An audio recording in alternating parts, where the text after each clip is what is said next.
you doing, wrestling fans? And welcome to another edition of John Arezzi's Pro Wrestling Spotlight Podcast, the only wrestling podcast that brings you back 30 years with vintage audio featuring some of the biggest names in the business at that time. This episode is no exception, and we're going to go way back on the archives with some amazing guests. The Pro Wrestling Spotlight covered all the news stories and breaking developments that happened in real time, and we get to review all of that stuff, all that history right here on the show. And joining me, as always, my compadre, Mr. Topps Baseball. He is the man who is a diehard New York Mets fan like myself. He's a former editor, managing editor, or what do you call it, Bob? How do I say it again? I forgot. It is the managing editor. Managing editor. I started as associate editor. Yeah, associate editor or assistant editor or something. Worked my way up the ranks in a couple of years. And like I said, Craig Peters was managing editor for, I think, 2/3 of my tenure. And the last part, I took over for him. There you go. And he was still with the company. He was doing WCW magazine at that point. That's right. Ladies and gentlemen, it's Bob Smith. Yeah. From New York. How are you, John? I'm in a crazy freaking mood today. You are. We had a little kibitzing before we started to record. Yes, we did. And John is in... I'm in a strange mood. A unique mood. I don't know what it is. I don't know if it's depression or if it's manic depression or if it's just... if I'm happy about anything. I don't know. Well, maybe because I got a nice date tomorrow night. I'm looking forward to it. So well, we're taping this show. What is it? 2 days after Election Day. It's also the day that free agency starts in Major League Baseball. Yes, at 6:00, where we started taping, and that's enough. You know, you may see your favorite pitcher go flying to the Texas Rangers. From what I'm hearing.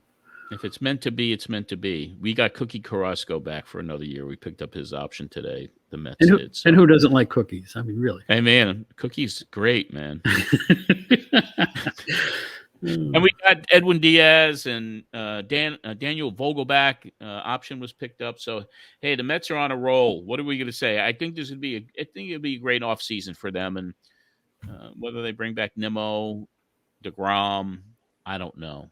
I know we'll be good next year. You know who else likes cookies? Daniel Vogelback. So it all ties in. He ate a lot of cookies. Yes, it all ties in beautifully. So when Daniel Vogelback would go shopping at the supermarket and the Girl Scout table would be there, he'd buy like the s'mores and all of those tasty Girl Scout cookies, and he'd gain 5 or 10 pounds. And hey, Thin Mints, man. And then strike out. Thin Mints. Yeah. So anyway, let's talk wrestling. let's bring Dusty Rhodes on. Dusty, are you there? Heyo. Dusty, how you doing? There you go.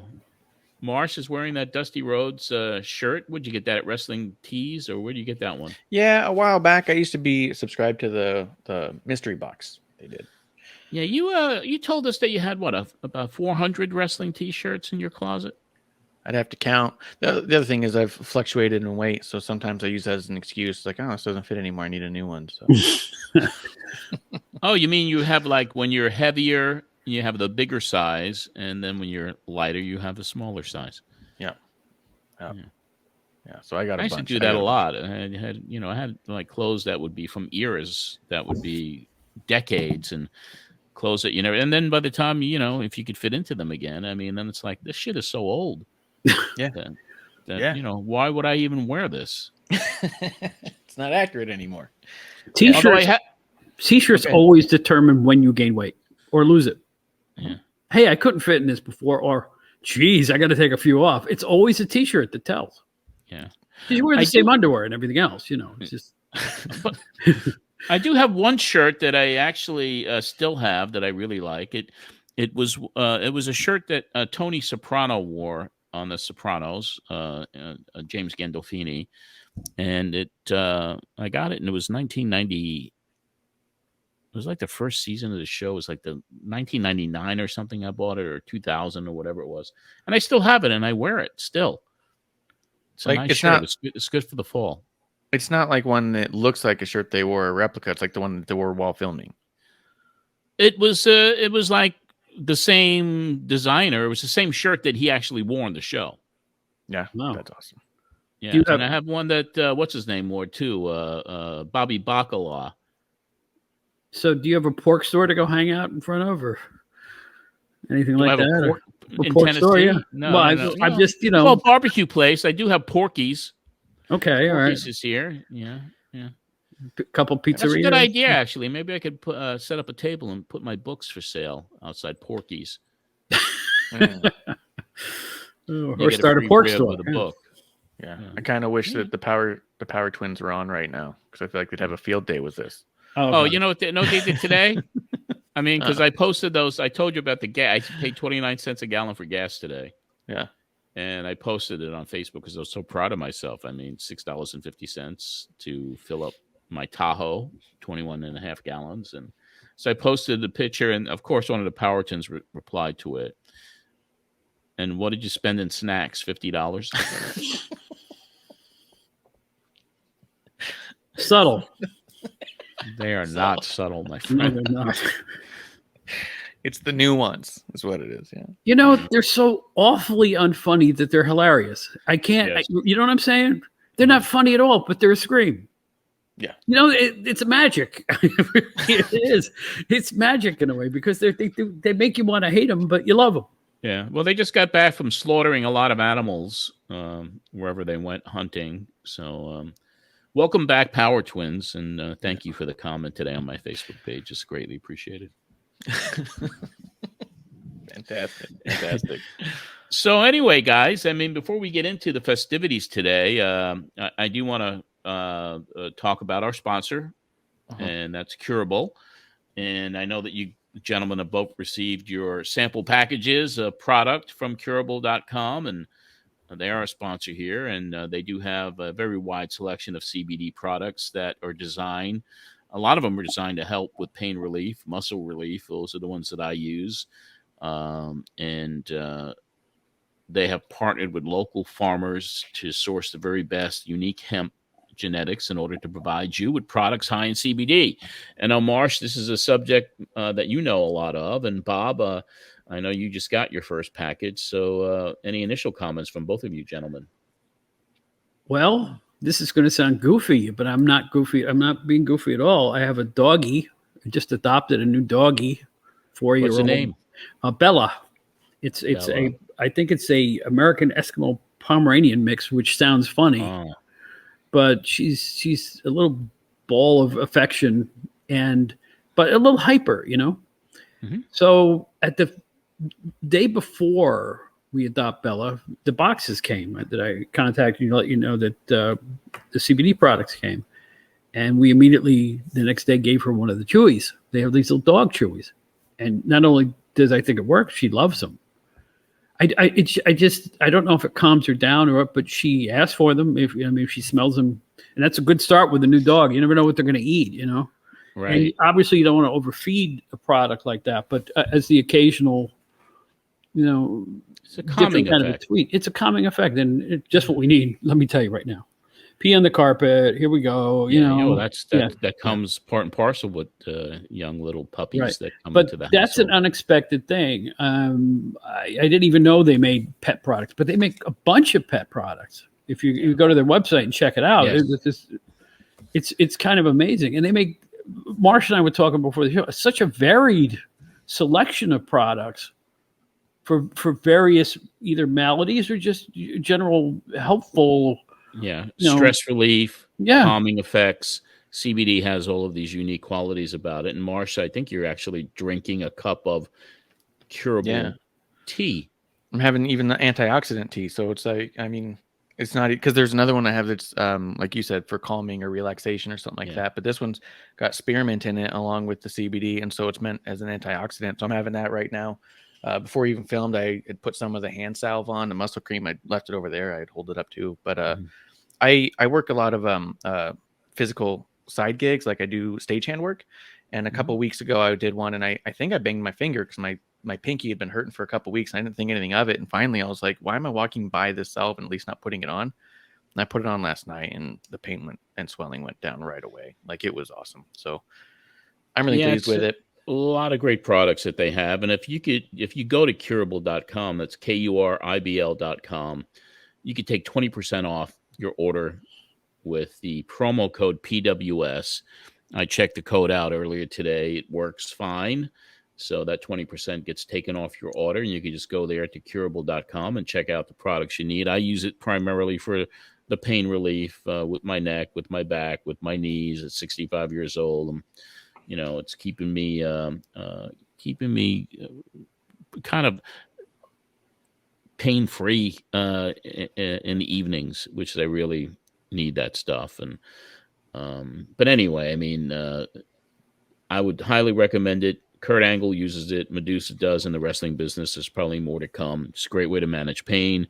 I'm happy you guys got your packages, and we want to thank Tim again over at curable.com for providing that to us. And if you have some pain to manage in your life, or you want to just kind of ease the stress like everybody goes through right now, curable.com is the place to go.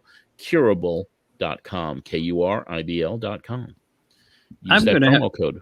I'm going to have some of that tea when I get home. I'm telling you right now. Good idea. I've had a tough week. I'm making a beeline for the cabinet. I'm telling you. There you go. Yes, please. I think you should do that. Absolutely. But Marsh, everything else is good with you. You're doing a great job. And I know you put a lot of work into the Davey Boy Smith interview that is now ready and released for all of our people who, not just for patrons, which we're going to give you that special video, but also for the general public. It's going out there, and we're going to promote it heavily. It's that first shoot interview that Davey Boy did after he left the World Wrestling Federation, and a lot of work you put into it. And my goodness, thank you so much for spending all that time on that video. I think people are going to love it.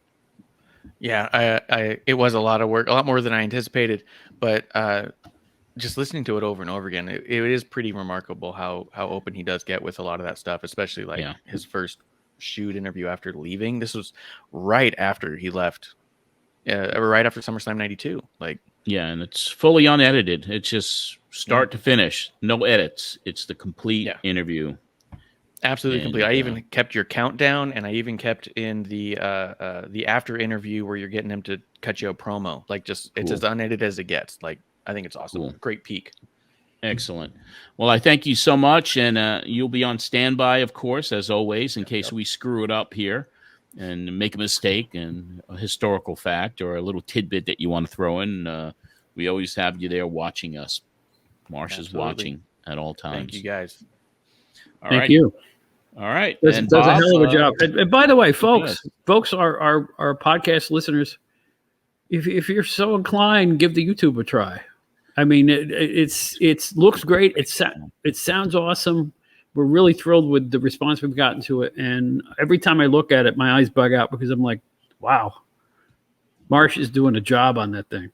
Yeah, we got a lot of great, and not just the shows, of course, but there's over 155 different uploads of video and historic video and live stuff. It's just really good. So check it out, youtube.com/Pro Wrestling Spotlight. And I want to thank all our patrons again. It's just, we have just a core group of fans that love what we do, and we want to thank you for that. Go to patreon.com/John Arezzi. $5 a month gets you in the door, and you can explore any of the other levels that we have there for additional content, perks, bonuses, whatever. But today, Bob, we're going to go way back, December 19th, 1992. This will be show number 184 from the Pro Wrestling Spotlight, or at this time, the Pro Wrestling This Week archives. So we'll cover Donnie Laible's news capsule. We'll take a look back at some of the shows highlights that we did from the past, because this was around Christmas time. Mm-hmm. So this wasn't actually even a live show. But this is our current show. This is episode 54. It originally was 184, your 184th broadcast as a pro wrestling guy. And I'll tell you what, this was kind of a departure, because it was not often that you did a tape show, because you were away doing a autograph signing with Bruno Sammartino. Yeah, the Stromboli eating contest, I think. No, tell me what that was. I think it was a joke. I think I made a joke. I was in probably the same type of mood that I am right now, that I just said things because I have the Tourette's, All right. I just think you're being, as they say in the intellectual world, as sardonic sometimes I have no filter, and it just whatever I think of comes out of my mouth and gets me in trouble. And I think that's what I did when I said he was in town for a Stromboli eating contest on the show. But it was actually a signing.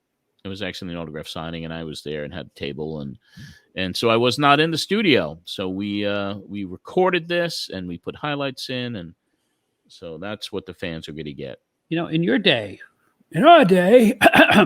It was your day too, my friend. Yes, I know. I'm making fun of myself. Trust me. But in our day, your autograph shows were nothing like you saw in the wrestler film. People lined up. No. Right?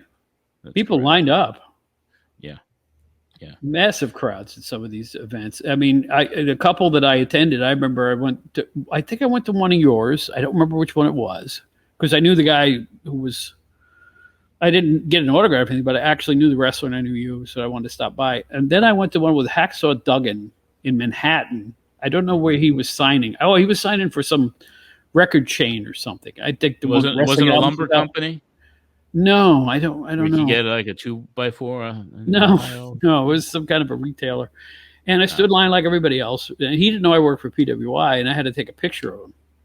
It ended up on the cover of one of our magazines because it was like we didn't have access to get close to these guys, but here I did. So I dressed like a slob, which is really no reach. And I took the picture. I got in the nicest conversation with him. I told him I was from upstate, and he said, "Yeah, I'm Glenford Falls. How often do you get up there?" I go, "Twice a year." He goes, "Yeah, me too." And he was just the nicest guy, and I'm very happy to hear of his good health in recent weeks. But anyway, well. what I'm trying to say though is that your autograph shows were really well attended. All your regular listeners came out, and it must have been fun to do this and a nice break from the stress of the radio show. Yeah, I still like doing those things. I used to love to interact with the fans and see the fans and meet them, and the ones that I got to know, and the ones that maybe only went to a couple of them. It was always a pleasure for me to do that, and it was kind of but the stress level was always there in a way because you always wanted, if you were booking an autograph show, you wanted to make sure that the sponsor or the retailer or whoever was bringing that wrestler in did well. So I always worried about, is there going to be enough people showing up? Is it going to be a success? And I have to say that almost every one of them always drew people. Mm-hmm. So I was always satisfied at the end of these events. Yeah. And again, another oxymoron of the radio show. Struggled to stay on the air, changing stations, la-di-da. But when you did a live event or a live broadcast, everybody came out. Yeah. Everybody came out in droves. I'm not making this up. These were big deals. They were affordable too. It wasn't like I gouged anyone. Or sometimes autographs are free. Sometimes they had to pay a little bit of money. But I tried to keep the prices really, really cost effective. Well, at the conventions too. I mean, I thought your conventions, you almost gave the tickets away for those. Almost. Yeah. I mean, but you were hoping to attract as many people as you could. And the economy was bad back then. Mm-hmm. It's like it is right now. Yeah. It was not a good economy back in the early 90s. No, absolutely not. But you know what was good in the early 90s? What, Bob? Don Laible.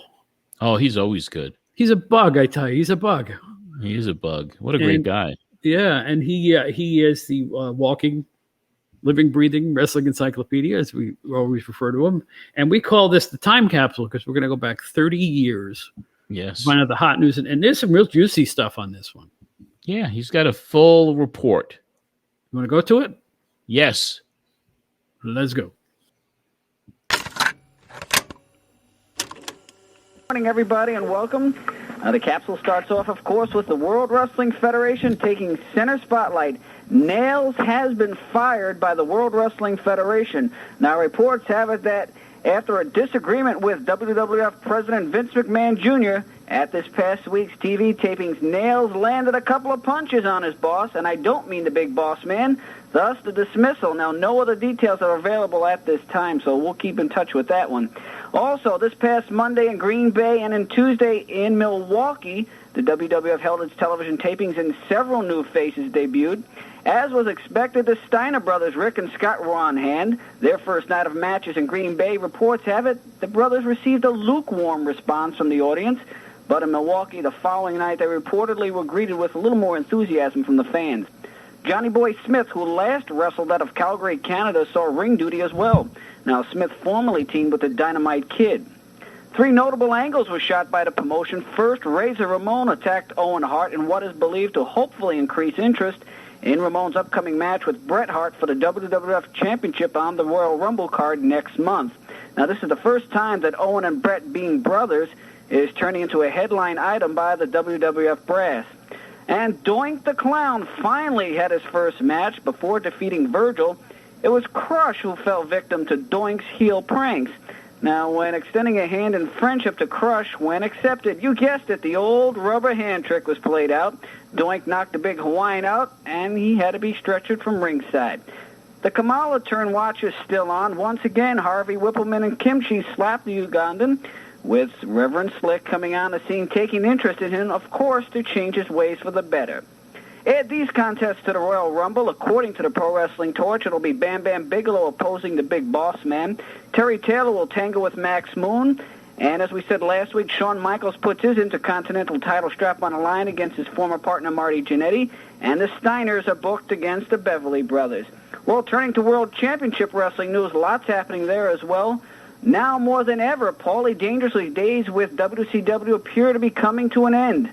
The boiling point is about to be reached as WCW Vice President Bill Watts has booked Dangerously for 2 matches with Medusa Michelli in the weeks ahead, and Paulie has made it known he has no intentions to participate in either, claiming he has a contract with the company as an announcer and not a wrestler. Look for the collision between both sides within the next week, as early as possible next week. Former wrestler Greg Gagne has joined the staff of World Championship Wrestling. Gagne, a several-time American Wrestling Association tag champ, is expected to serve in a creative aspect for WCW VP Bill Watts' decision-making team. There's a new United States Wrestling Association unified heavyweight titleist.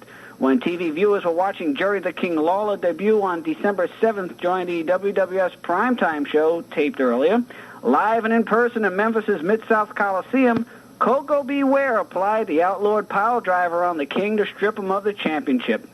A couple interesting promotional promises have been made that are worth watching. The Global Wrestling Federation is considering an old-timers night in Dallas' Sportatorium, and Chicago-based Windy City wrestling promoter Sam DeCiro announced at a recent live event that he has a match between former tag partners Dusty Rhodes and Dick Murdoch inked for May. As a team, they were billed as the Outlaws. Finally, from the scrapbook files this week in pro wrestling in 1978, 14 years ago, in Bakersfield, California, Eddie Mansfield came away a winner over the Great Goliath in a cage match. Lord Jonathan Boyd successfully defended his Northwest heavyweight title in Portland, Oregon by pinning Roddy Piper. And in Memphis, that was the site for Robert Gibson and Tommy Gilbert scoring the victory over Jimmy Valiant and Wayne Ferris, of course, in his pre-Honky Tonk days. For Pro Wrestling This Week, I'm Don Laible reporting. Nails. Kevin Kelly in the AWA shows up in a big orange prison outfit, beats the living tar out of the Big Boss Man with a nightstick in an angle that ran on Saturday mornings that was super violent and probably felt like it ran for 45 minutes. Boy, did that not work. It didn't work from the word go. Nails didn't work.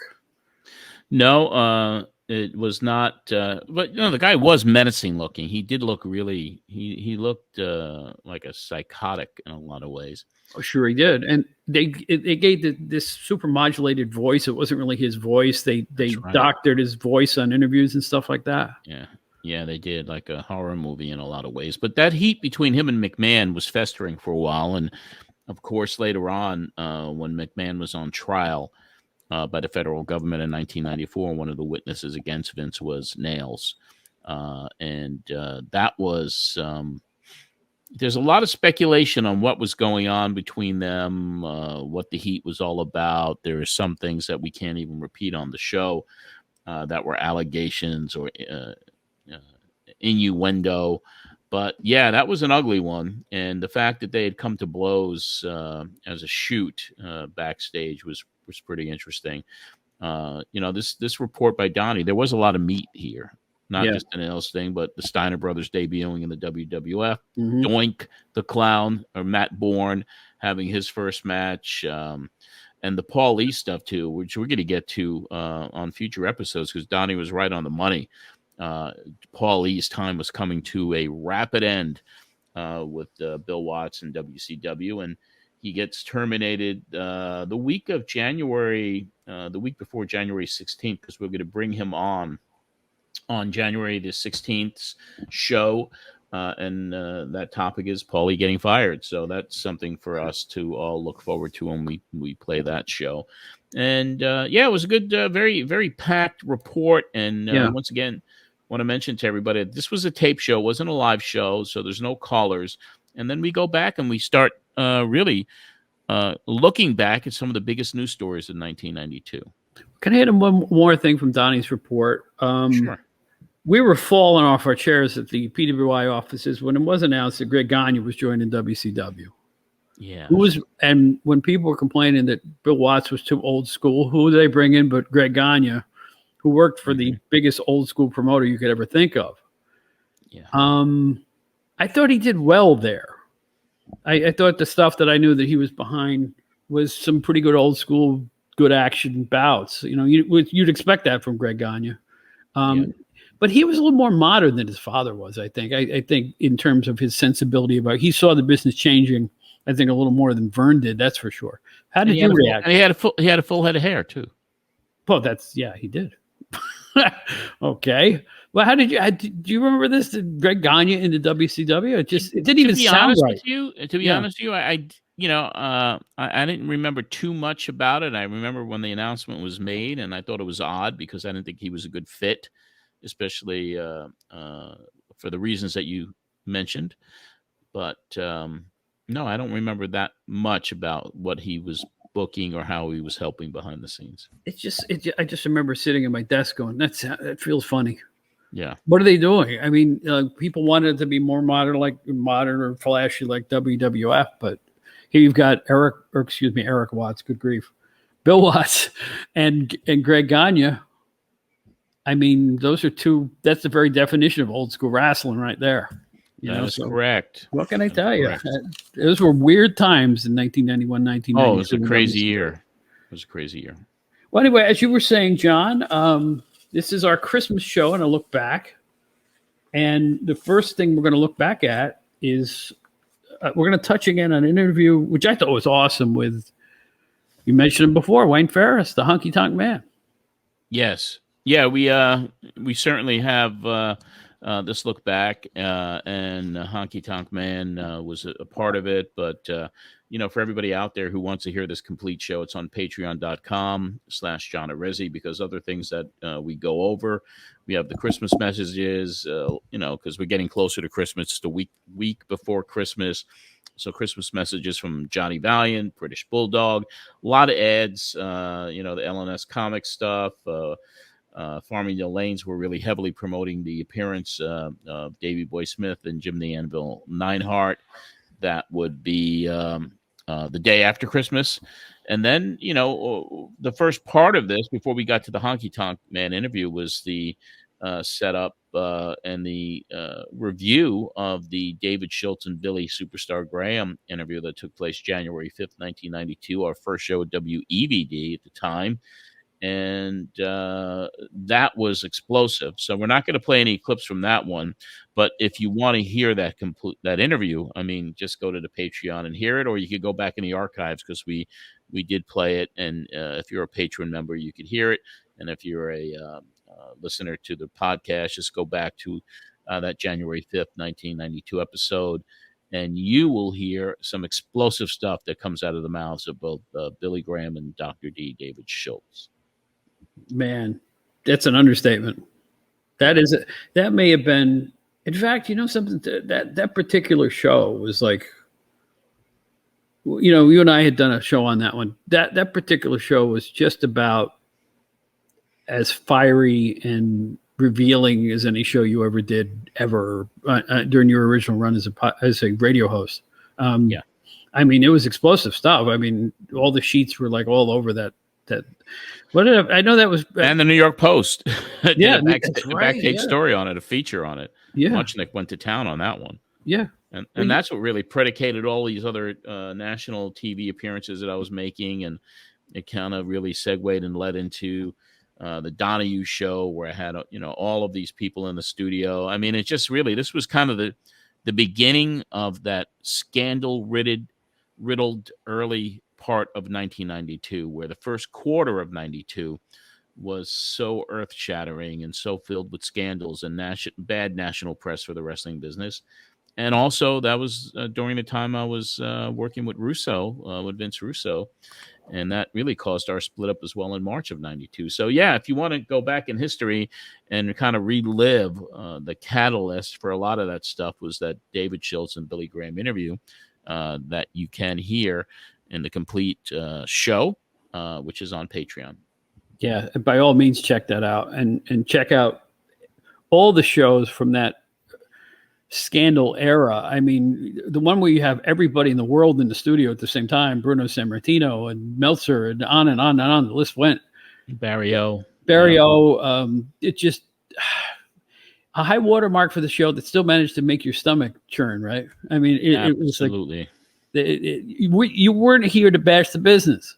That's the misconception everybody had. You weren't here to put a downer on the business. You were here to it was the 800-pound gorilla in the room. You had to report it.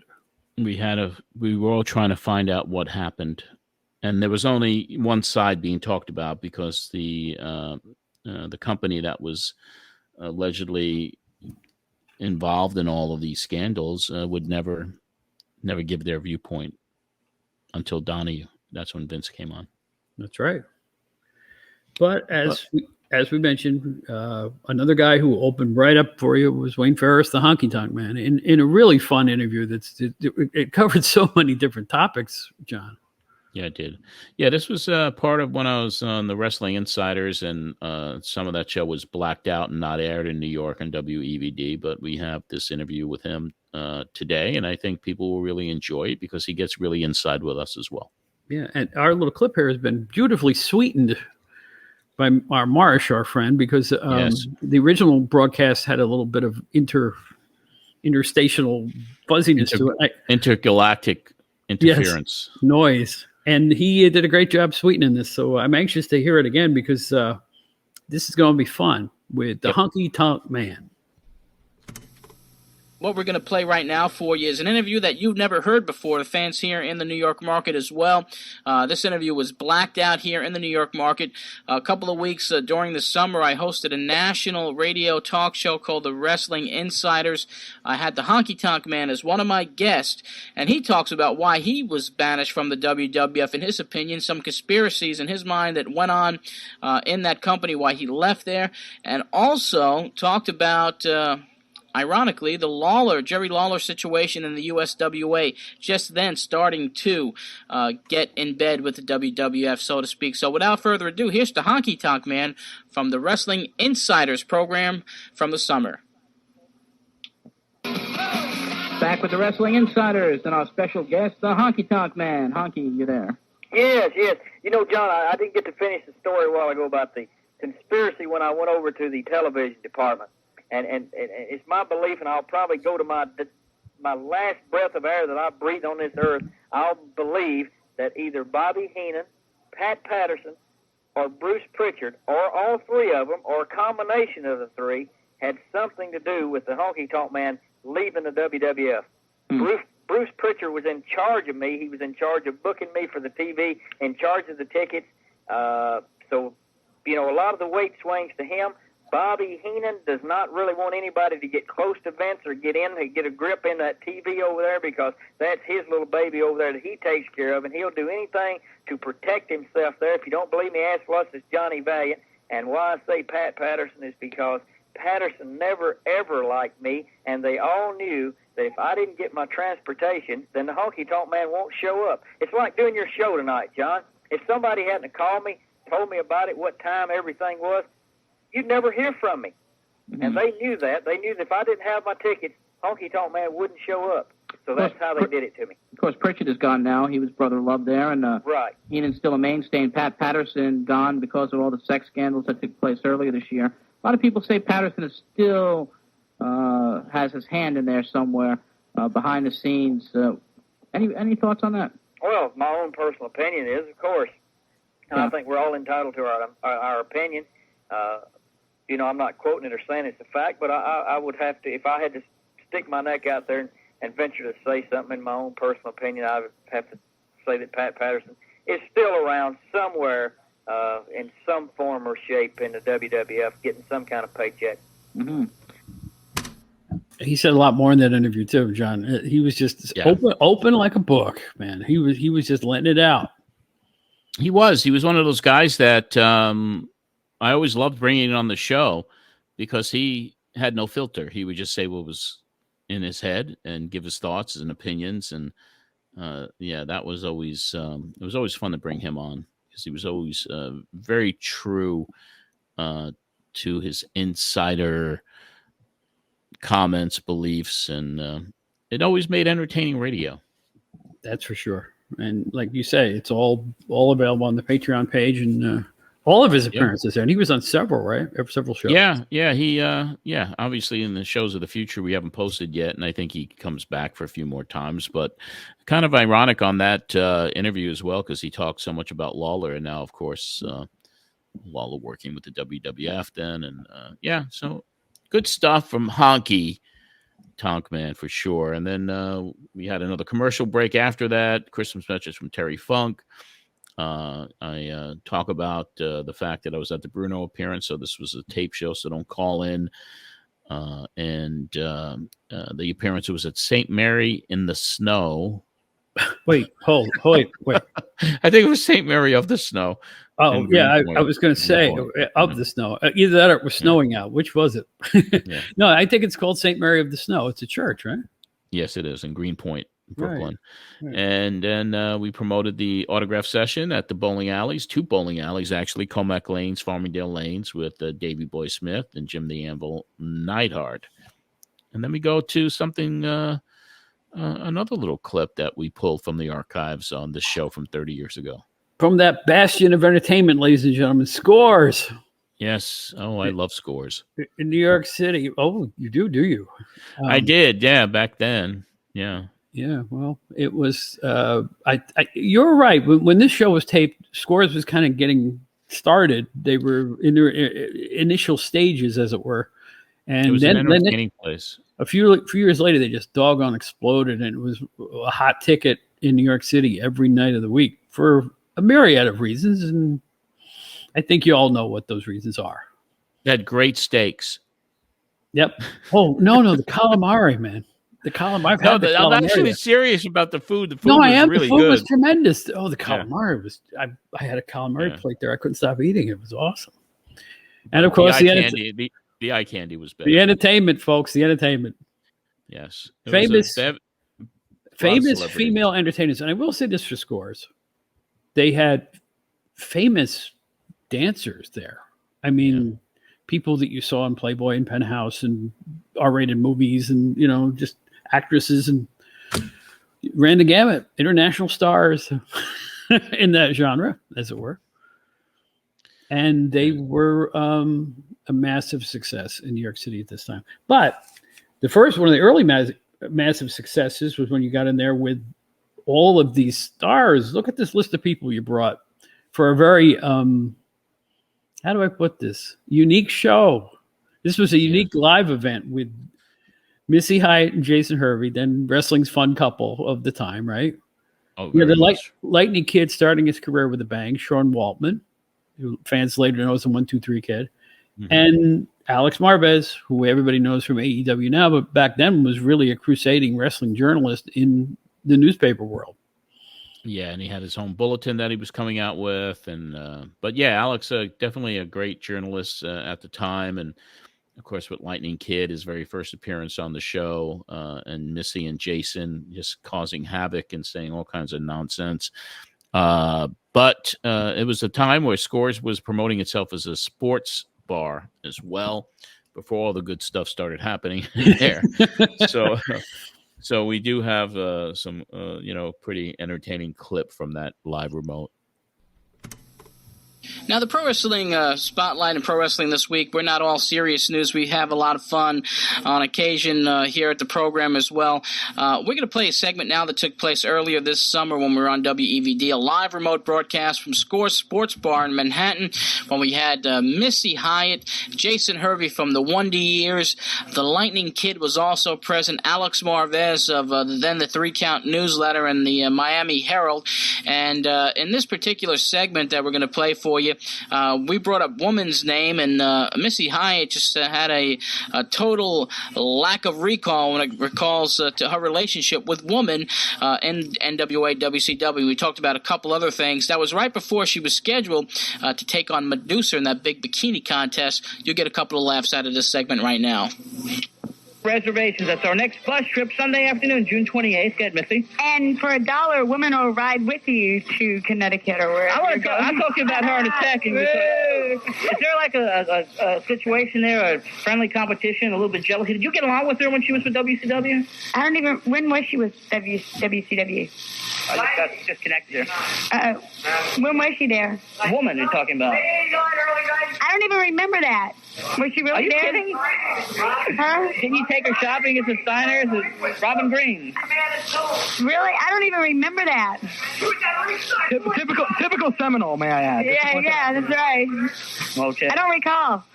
I plead no contest. Okay. No contender. You were her at Rick's when the Steiners lost the title to Doom or something. When there was okay. Number to call, 212-477-5610.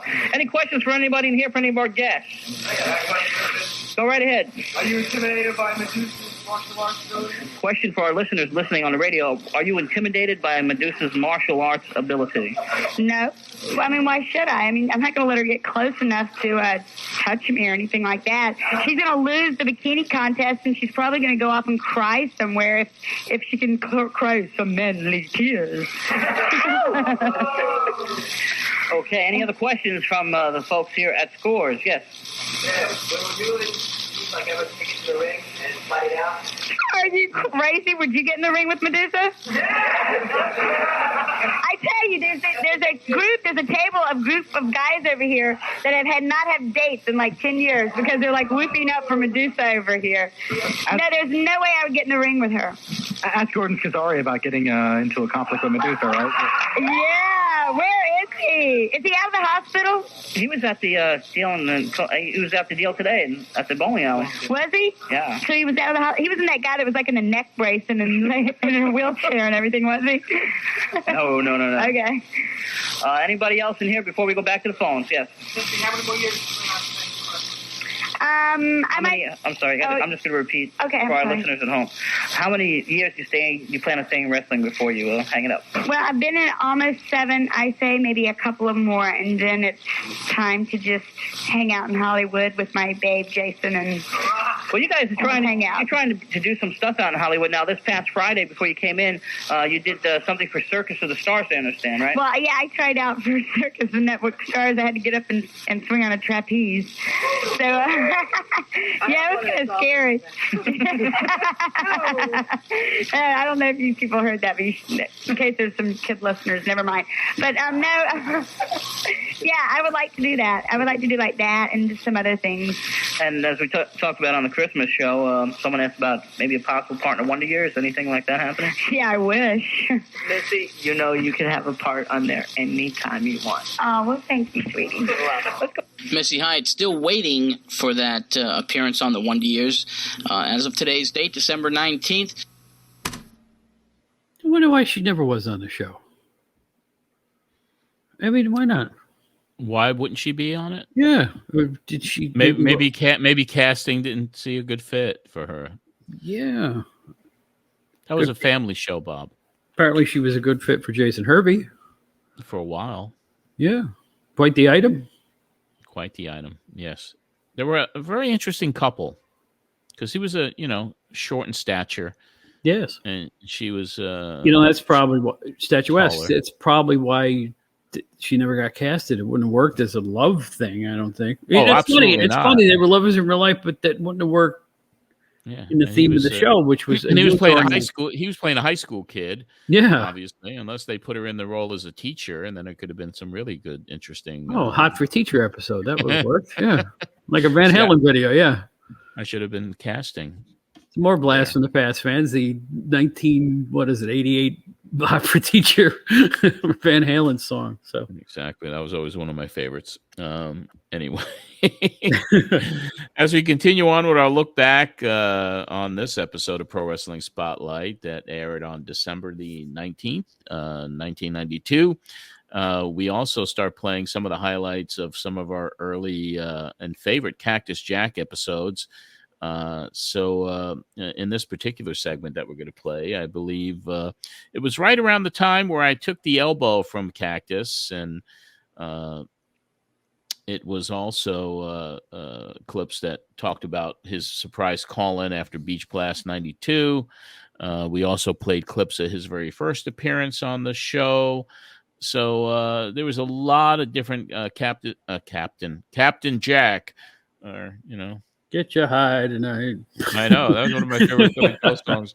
But yeah, Cactus was in this, and then we had the clip of what happened in Massapequa High School at Plainage High School, I believe it was in Massapequa. When I interfered in Cactus's match, I get the big elbow, and then on the show the following Sunday was Cactus himself with Paulie Dangerously. And Paulie starts making fun of the residents of that town. Did you know that Massapequa, and this is a geographical fact, is the highest point in Long Island? Really? And therefore, the toxic winds from New Jersey can actually hit that town without having to descend and break up due to the atmosphere. And since the toxic winds come over, I think it comes over to Verrazano Bridge, and it comes over through Staten Island and then hits Long Island, they're just brain dead. You mean that smell when you pass by Staten Island may be responsible for it? Yeah, it's not a paper mill, it's from Jersey. Oh. So it's normal for those people to just sit there with their tongue scraping on the floor. Oh. You shouldn't get upset at them. They're brain dead. It's a town filled with Muhammad Alis.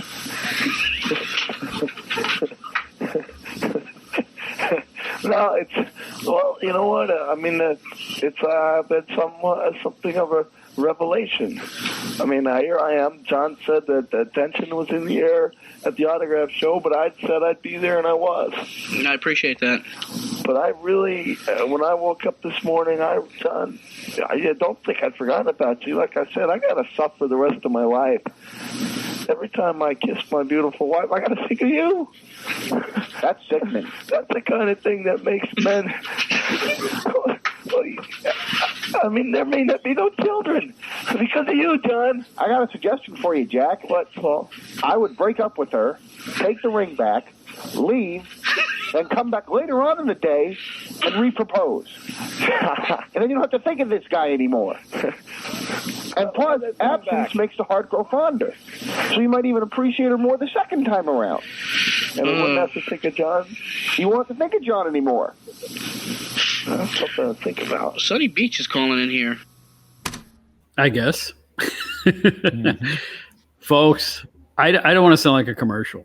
This show, this best of where they pulled these Cactus clips, we all know what a great hardcore wrestler, but these tracks are comedy gold. Right, John? I mean, this is some of the funniest stuff in the history of your brand, including his Munsters versus Addams Family rant that is legendary in the halls of wrestling radio.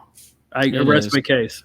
It is, and I always loved it, and those were, shows that were too few and far between when I actually had Cactus and Paulie together. I mean, the chemistry and the hilarity, some of my favorite moments all time on Pro Wrestling Spotlight. Can you imagine if somebody at WCW had been bright enough to put them together? Oof. Yeah. Right? Boom. It just hit me just now. Imagine that. That would have been amazing. That would have been. Yeah. The Monster and the Millionaire. The Monster and the Millionaire. There you go. Yeah. There you go. Oh, my God. Jeez, I should have booked. You should have been a booker, Bob. I should have been a booker. That could be the name of Could have your been a contender. Could be your book. Yeah. I should have been a booker. Yeah. Should have been a lot of things, but that's another story. And finally, it's a Christmas party to remember, and more Paulie, right, John? Yeah, this one is interesting. This was the 1989 Pro Wrestling Spotlight Christmas Party. It was the very first Christmas party that we had, and I had it at the West End Cafe in Hicksville. Ralph was the proprietor, just a burly guy named Ralph, and it was a local pub. It was a local bar. It was actually up the block, the same block as where I had my music management office. And when I started the Pro Wrestling Spotlight in '89, I went to Ralph and I was like, listen, we want to do a Christmas party. Can we do it at your place? And he said, yes. And that's where we did our party. And we invited Paulie. Paulie was unceremoniously late. He said he got stuck in traffic. But the most ironic and hilarious thing was that WNYG had no remote equipment available there. I mean, they rarely had anything that was technically up to par. So our broadcast facility was a payphone calling to WNYG. So I'd hold the payphone in my hand, and then I'd interview Paulie and some of the listeners there with the payphone rather than a microphone. So that was very that's a little behind the scenes stuff. But this clip here, we were ready to go off the air. Paulie was late. He wanted to stay on longer. And there was a show that was a paid program coming up next that I called The Psychic Gourmet. It was a show with a chef and a psychic together. And we almost get thrown off the air because Paulie goes off on it. So, yeah, to end up our look back at the December 19th, 1992 show, where we go all the way back to 1989, we finish up with a really classic clip.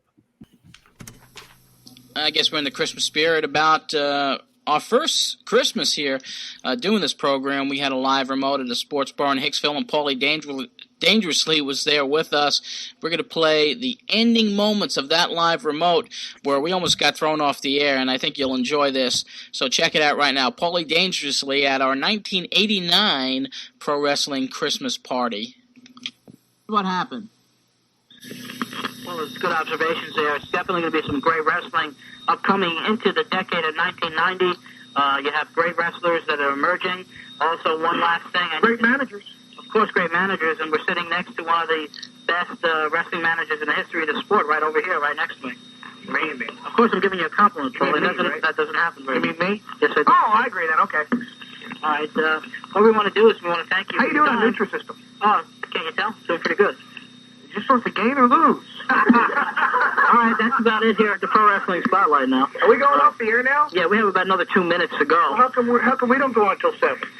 Say what? How come we're not staying on until 7? Well, we're not doing that till the first of the year, Paul. What, you mean, we used to be 2 hours. Yes, we did. How come we're not 2 hours tonight? See, your financial backers backed off of the show and we lost an hour. So what's going to now be on from 6 to 7? I think it's the Psychic Gourmet show or something. That sucks. I mean, the Psychic Gourmet. It's a restaurant review of the Psychic. Well, if the gourmet is so psychic, then just, you'll know how long to put it in the microwave. Let her transport her own little wave out to all her audience, and we'll stay on the air. As a matter of fact, I don't think we should leave the air. Let's stay on right now. Well, that's not up to us, though. Who's it up to? Muriel Hornstein, the owner of the station. Let's get him on the phone. What's his number? They're at their NYG Christmas party right now. Well, where is that? East Meadow. Let's call him. Well, if I call him, we're off the air. Well, why don't we all go down there and protest? Why don't we run a commercial and call him? All right. Why don't we do that? Why don't we run a commercial and call him? All right, what we're going to do is this. No, actually, what we're going to do, we got to go off the air, actually. We're not going off the air. We're staying on the air. We can't do it. Do you know the number to call the Psychic No, I have no idea. live show? Yes, it is. Let's call the Psychic Gourmet. They're at the station right now. Let's inundate the Psychic Gourmet and just ruin that show. We can't do that, Paul. Let's call the Psychic Gourmet and they'll say, hello, would you like to make it to the capital? Yeah, Jack Luger gonna beat Ric Flair. That's what I want to know. How long does Jack Luger have to stick Ric Flair in the microwave to beat him? All right, that's what we're going to do. 661-4 1440, right? That's the number, That's yes. what all the wrestling fans need to call. All right, I'll tell you what we're going to do. We want to thank everybody here at the Pro Wrestling Spotlight for this great Christmas party. You know, to put David in the microwave. At the West End Cafe in Hicksville, I want to thank, first of all, Paulie Dangerously for coming here from Scarsdale. David from the Power Twins, Broadway Sonny Blaze. I know you're not. Let's ask you, like, if we put minoxidil in with soup and Hulk Hogan drinks it, can he grow the hair back on his head? I doubt it. These are the kind of things that we need to ask, man. We can continue this on Christmas Eve, I guess, which will be next Sunday here at the Pro Wrestling Spotlight. What we're going to do is... if we remove the hormones from a monkey and throw it in with some celery and some carrots and mishmash it with some beef stew, can I grow up to be as big as the Ultimate Warrior? These are the kind of questions I want to ask. Well, those are the questions that should be answered. And these are the questions we need to call up 661-1440 and ask right now. So you're done the next program, then. That's right. What I'm saying. That's what we'll do. You want to be a psychic gourmet? Psychic this, man. All right, that's going to about wrap it up here from the Pro Wrestling Spotlight Christmas Party. We're going to see you next week, Christmas Eve, and we'll be broadcasting. Wait, how are we going to see him if we're on the radio? We're going to hear you. Oh, I got it. They're psychic. Yeah. We'll be doing the best of the Pro Wrestling Spotlight for the next 2 weeks, right at best of the Pro Wrestling Spotlight? Yeah, you'll dominate the show. Best of the CBS News with Dan Rather? That's right, Paul. How do you do the best of a news show?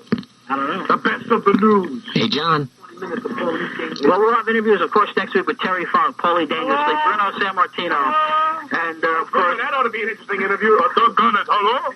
Is it the microphone? I mean, let me ask you a question. I'd like to go and meet Bruno straight to face. You know, I got a Danger Zone with Bruno coming up in Delaware. On January 20th, and the first thing I want to know is exactly what America did to him that made him plague us with David. Interesting question. I'd like to know. Yeah, less than a minute, John. Hello? Yeah, less than a minute. Okay, less than a minute to go. All right, so what we're going to do is we're going to wrap it up here. I'm not out of material yet. I know. I prepared for an hour. I got stuck in Long Island traffic. Well, let's call Al Arbor. What is he going to do, Paul? Let's call the Psychic Gourmet. Ask about hockey. Let's ruin this person's show. No, we can't do that. We have to. Well, listen, this is what we're going to do. Play the outro theme song, and what we're going to do is we're going to be back with the Pro Wrestling Spotlight next week. And everybody here, have a good time today. Next week from 5 till 6 p.m., Pro Wrestling Spotlight, the best of the Pro Wrestling Spotlight for the next 2 weeks. And you all have a Merry Christmas. And y'all have a Merry Christmas. Y'all be there. And a Happy Hanukkah. And a Happy Hanukkah as well. And a Happy New Year. And a Happy New Year. We'll see you next Sunday. Psychic Gourmet. Oh, wait. This is for the Psychic Gourmet. And I know this is the holiday season. I know that you're sitting there right by that radio station just waiting to switch that dial. Just waiting to turn on this radio so that you can broadcast over there. Well, is it a guy or a girl, the Psychic Gourmet? One of these. Well, I tell you what, for both of you Psychic Gourmet sweethearts, I'm holding up a finger just for you. And see if your psychic can tell you which one it is. Well, maybe we'll return next Sunday with our program. And until next week, this is former pro wrestler John Anthony. We'll talk more wrestling next week on the Pro Wrestling Spotlight. Thanks a lot, everybody. Former pro wrestler John Anthony. Yep. One of my alter egos, Bob. Boy, young Paulie Dangerously could go.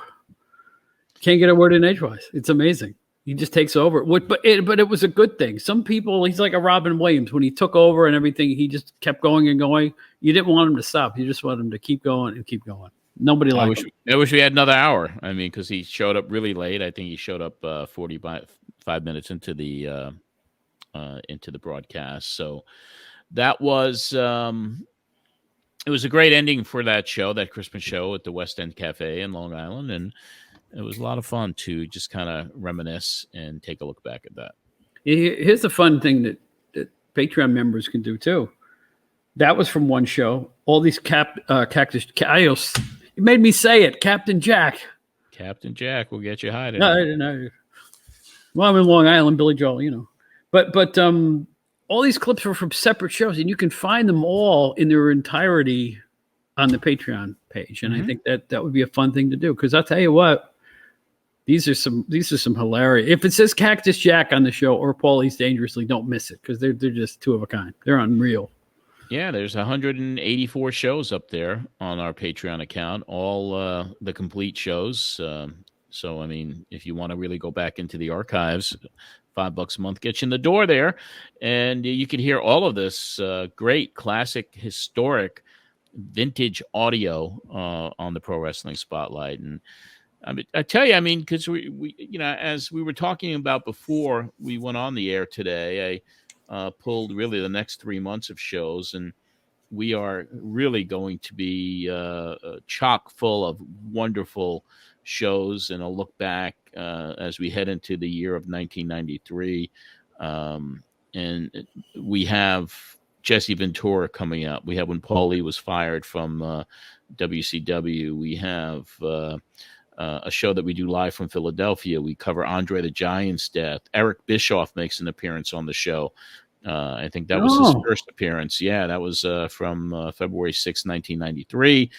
And then we make the announcement that we're going back to WEVD. We have we cover the Kerry Von Erich on our, and it's kind of ironic. I mean, our first show back at WEVD is the episode where we have to cover the suicide of Kerry Von Erich, and that's not going to be a pleasant one to go over, but it's newsworthy, big story back then. And then we have Ultimate Warrior coming up, so we have so much more to go here, Bob, as we get into a year of 1993 that really is a kind of a really groundbreaking year for the show.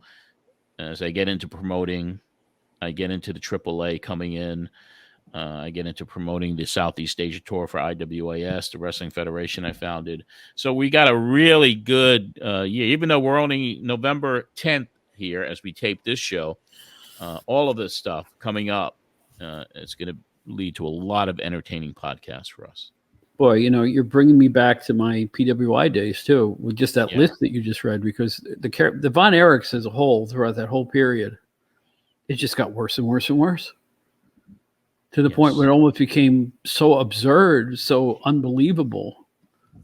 I know everybody knows the story. I won't recant it here, but these fellas should all be alive today. That's all I have to say. It's just one of the big tragedies and one of the strangest happenstances. And the news about them all just got worse and worse and worse. It's such a period. And another thing, you had to get very serious again and start to cover as a journalist, because it was tough stuff. Yeah. Oh yeah. That was a tough one. And also, the news breaking over the last few weeks that a major motion picture about the Von Erich family is being produced right now. And matter of fact, MJF from AEW was actually just cast as one of the Von Erichs. I think he was casted as the fake Von Erich, Lance Von Erich, if I'm not mistaken. Serious.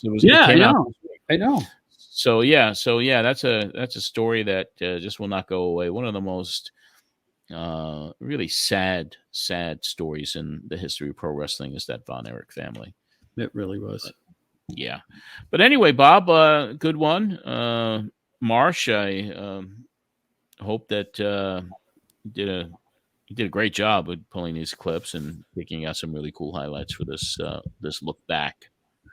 I think it was a really fun show. Just the episode, the original version, I think was kind of nice that you felt like you had to cover some of like the heavy news, but you wanted to highlight a lot of the fun that you had doing the show. Like you wanted to kind of get towards the end of the year and remember all the good. Yeah, I liked the Christmas episodes and the year-end reviews because it gave me an opportunity not just to cover what was happening that year, but also play some of my favorite moments. And these clips that we pulled for this episode, I mean, they were truly some of my favorite clips, from Paulie's Christmas party appearance to Paulie and Cactus on the phone together. And, the Missy Hyatt stuff was it was very outrageous. But yeah, I mean, it gives the listeners a taste of what went on back then. And some of the stuff was really cool to listen to. Even to this day, I could hear it over and over again. Yeah, it was cracking me up. I pulled up a few numbers just kind of to give reference here. MJF's currently 26 years old. In that 89 interview that Paul Heyman doesn't let you off the air when you should, he was 24. He was 2 years younger than MJF. Yeah. That's crazy. Because that's what you call generational talents. Yeah. Well, he broke into wrestling, Marsh, as you know, in his teens as a photographer. Yeah. And, the famous photo of him with the three wise men, Albano, Blassie, and the Grand Wizard. He was probably 16, 17 years old then, right? I think. He was a youngster, yeah. Yeah. Yeah. One of my favorite pictures is him interviewing Blassie and Kaufman together, and you can see he's like 14 or 15 or something. Like he's a little baby. It was kind of odd. I mean, because I thought I was the youngest guy to do that when I broke in, and I started taking pictures at ringside at 17, 18 years old, and Paul then comes in, follows up, and he's even younger than me, and he weasels his way into the photographer role, as I did when I was a kid. Yeah, it's awesome. And him and Foley are the same age too, so it's not a total shock that they'd have such good chemistry together. They were just so legitimately peers in so many ways. Yes, absolutely. Yeah. And you know what? It would be fun to seek out the lost Paulie Dangerously, the work he did with the NWF. His hosting TV in the mid 80s. I don't even know if anybody even see those shows. There's a couple of them floating around on YouTube. He worked for IWCCW for Mario Savoldi as a booker for a while. If you could even imagine that. It didn't last long. He did amazing stuff with Eddie Gilbert and Continental, on and on. He worked everywhere. And people think of his WCW days in the WWE, and look what he's doing now, of course. Yeah. But that lost stuff, some of it's real gold, some of it's mint. He was always innovative and not afraid to take risks, and had that wrestling history along with that youthful sense of what can I get away with? One of a kind. Yeah, you kind of brought it up in that interview, or the Bob special, I call it, where it was the anniversary where it was the first time you were ever on. You brought up that old thing with him, and it made him laugh. Right. It kind of made me wonder what all is in there if he was laughing and almost like, don't bring that up, or I'll bring up other. It's kind of like, you know what? I kind of know I was going to hit nerve, and I have a feeling he didn't appreciate it. No, I'm telling you, because in subsequent years, when I showed up at an ECW show and Jody Styles sees me, of course, he goes, "We got to get you on. You're going to be on this taping. You're going to sit next to me. You're going to do color." I said, "You sure?" I said, "Yeah." He didn't tell Paul I was going to do that. No, he didn't tell. So I do 2 or 3 matches, and Paul just said, "You get out of here." To me, now I had been early worker with ECW. He said, "I don't want you on." That was it. Wow. So I don't know if he just thought I sucked, or if it was the fact that I brought up the NWF on John's show. I'll never know. Interesting. But you know what? Those tapes actually got where I did a little color during the Heyman run. Actually made it out into VHS land. Yeah. So I don't know. It couldn't have been that bad if they put them on DVD or whatever, or VHS, or whatever they came out, probably VHS. But what can I say? Whenever I used to go back to ECW, it was always like, "Hey, Bob's here," and we always had I knew everybody there, and including the backstage people that worked there and stuff like that. ECW was a great bunch. John, you knew them too. I mean, they were a great bunch in Philadelphia. They were a bit crazy. They were. Oh no! Don't expect a light night of entertainment with those guys. No, that's an all night of entertainment, no matter what. Even the people who sold the tickets and the beverages and stuff, they were a tight knit group, and they were fun. They were the referees, the ring announcer, everybody, just great bunch. It was a crew that will live on in wrestling history as one of the wildest bunches in the history of the business, for sure. But we're going to about wrap it up for today. I do want to thank you guys, as I do each and every week, and it was a good one, and we come back next week for more. So, gentlemen, before we do wrap it up today, I would like you to let everybody know where they could find you to find gentlemen on social media. Yeah, you can find me at Ref Marsh on Twitter and WrestlingOnTheRocks.com for all of my side gigs. Everything should be linked up over there. As people know, I recently changed my handle at the rapidly devolving Twitter. I hate to say that, but it really is true. Start a thread on Twitter, and by the third comment, you will have a troll. That's what it is now. It's horrifying. But anyway, if you dare venture into that jungle, it's Bob Smith PWS, and the PWS stands for Pro Wrestling Spotlight, and I'm damn proud of it. So there. Did you get your blue check mark yet? Not from them. You can buy it now. Now it's $8 a month. Yeah, $8 a month. Yeah. Well, but here's the problem. Did you hear what's happening? People are buying the $8 check mark and impersonating other people. Yep. They're verified, but they're not verified because nobody's verifying them. They're just paying. It's what they say. It's a shit show. Yeah, it's like.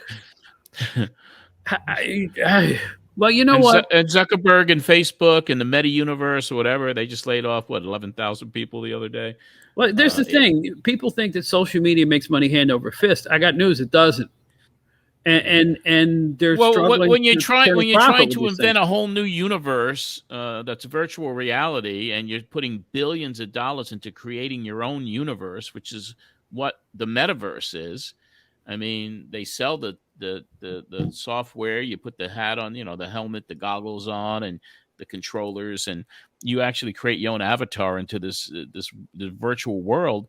And they just put billions into it. Billions and billions of dollars into it, and obviously not growing as fast as he would hope. And then there's a little downturn in the economy, so advertisers start pulling their money out, and now he lets go 12,000 people. And Twitter, with Musk, what he's doing is, I don't know what he's trying to do. I don't know what his objective is. I don't even think he does. I can't figure it out. All I know is that he's laid off half the workforce there, and now anybody. If you pay $8 a month, you can get that blue check mark just by subscribing right now at twitter.com. There it is. Be anybody. Twitter Blue. Yeah. I mean, I've been trying to get John Gibbons verified on Twitter now for 3 months, and it's always an automatic decline. For what reason? I guess because they were revamping all of this and couldn't get him verified. And there's no person to talk to. And then every time you try to verify someone, when in the old way, now you just, put down your credit card and you're verified. It was just kind of very frustrating. And you'd get this automatic response. You can't apply now for another 30 days. So that was frustrating because a lot of people felt that when we started John's social media, and John handles it, he's on there every day, he sends messages and videos to his followers, he couldn't get verified, and it was just frustrating as hell. And now it's like, all right, here's a credit card. If you want to get verified, you are. But that causes, as you said, impersonators, imposters. So who knows what's going to happen there? It really is kind of a jungle right now. But as bad as Twitter is, I want to give a shout out to my wrestling Twitter friends out there: Fritz von Mulkey, Rob Naylor, John Arezzi, Marsh, a bunch of wrestlers, Mick Foley, Mark Merrill. I just had a little conversation with. He is really turned into a fantastic motivational speaker now.